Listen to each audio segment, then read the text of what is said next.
Day 834 of doing a LeetCode problem every day until I get a job. All right, y'all, we're back again another day, another LeetCode problem where we're doing daily LeetCode problems. And today we have question number 3702, longest subsequence with non-zero bitwise XOR. The difficulty level is medium, but don't worry because you already know we're going to keep the solution as simple and easy to understand as possible. But before we get started, y'all, don't forget to like, hype, subscribe, comment, and share. And if you need any new Apple AirPods, go ahead and check out that link in the description so you can get you some. Now let's see what the question says. You are given an integer array nums. Return the length of the longest subsequence in nums whose bitwise XOR is non-zero. If no such subsequence exists, return 0. All right, y'all, so that now before we get into these examples, let's take a look at what the definition of a subsequence actually is. So it says a subsequence is a non-empty array that can be derived from another array by deleting some or no elements without changing the order of the remaining elements. So this could be a subsequence 1, 2. This right here could be a subsequence 2, 3, or we could have a subsequence of 1, 3 if we just delete the 2. As long as the order stays the same, it's a valid subsequence. So now that we understand the question, let's see what these examples are talking about. So in example 1, we have our input nums equals an array of integers 1, 2, 3. The output is 2. The explanation says one longest subsequence is an array of integers 2, 3. The bitwise XOR is computed as 2 XOR 3 equals 1, which is non-zero. Boom. So let's break that down one step further, right? So we want to return the length of the longest subsequence in nums whose bitwise XOR is non-zero, right? So let's go through, let's see what the XOR of 2, 3 is. Or first, let's go over what the XOR is. So we could do it at the same time. So binary 2 is 0, 1, 0, and then binary 3 would be 0, 1, 1. Now, with the bitwise OR, if we have a 0, 1, that's going to be a 1. If we have a 1, 1, that's going to be a 0. So if we have a 0, 0, that's also going to be a 0. So if we compare them and they're the same, it's a 0. If we compare them and they're different, it's a 1. So after that, we get to 1. Sorry, y'all. So yeah, after we XOR that, that'd be 0, 0, 1. Boom, right? So once again, the XOR of 2, 3 equals 1. That's non-zero. So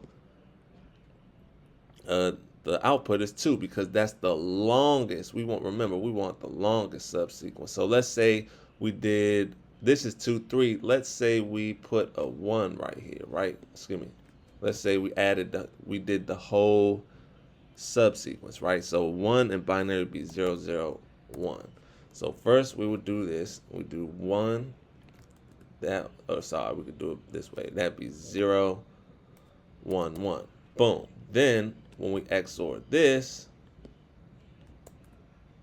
as you can see, they would cancel each other out. That'd be 0, 0, 0. Boom. So as you can see, this is 0, right? So if we would have did XORed all 3, that would have been 0, and we want to return the longest non-zero, right? So the longest non-zero in this case would be 2, just or have a length of 2. So, and it would be 2, 3. So that is how example 1 works. Let's take a look at example 2. Boom. So in example 2, we have our input nums equals an array of integers 2, 3, 4. The output is equal to 3. The explanation says the longest subsequence is an array of integers 2, 3, 4. The bitwise XOR is computed as 2 XOR 3 XOR 4, which equals 5, which is non-zero. So in this case, we can use the whole array. So first, we're going to have 0, 1, 0. Boom. Then that's 2. Then 3 would be 0, 1, 1. Boom. And then 4 would be 100. Boom. So let's XOR these, right?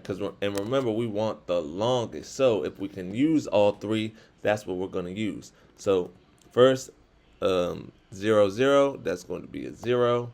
1, 1, that's a 0. 0, 1, that's a 1. Boom. So then we could, now we need to XOR these 2. So boom. Then we're going to go, that's going to be 1. That's going to be 0. And that's going to be 1. And then so that's going to be equal to 5, which is also not 0. So that's why we return 3 though, because the length of the subsequence or the array is 3. So we return 3. Boom. So now that we understand the question, y'all, let's get into the fun part, the actual solution. The solution is not that difficult at all. Now, first thing we need to do is we need a variable to store the XOR of every number in the array. So we're going to declare a variable, call it XOR, and we're going to set that equal to 0. Boom. Then we're going to track whether the array contains at least one non-zero value. So we're going to declare a variable called has non-zero, and we're going to set that equal to false. Boom. Now we're going to traverse every number in the array. So we're going to say for num in nums. We're going to open up the bracket and we're going to update the running XOR. So we're going to say XOR upshift, or the up caret, equals none. Boom. Then we're going to come underneath that and we're going to record whether we've seen a non-zero value. The check avoids assigning true repeatedly. So we're going to say if exclamation point has non-zero, comma num does not equal 0, we're going to open up the bracket and we're going to say has non-zero equal true. Boom. Now, if the XOR of the entire array is non-zero, the entire array can be used as the subsequence. So we'll come underneath this and we'll say if XOR does not equal 0, we're going to open up the brackets and we're going to return nums.count. Boom. Otherwise, if the XOR is 0, but there is at least one non-zero element, removing one element is enough to obtain a non-zero XOR.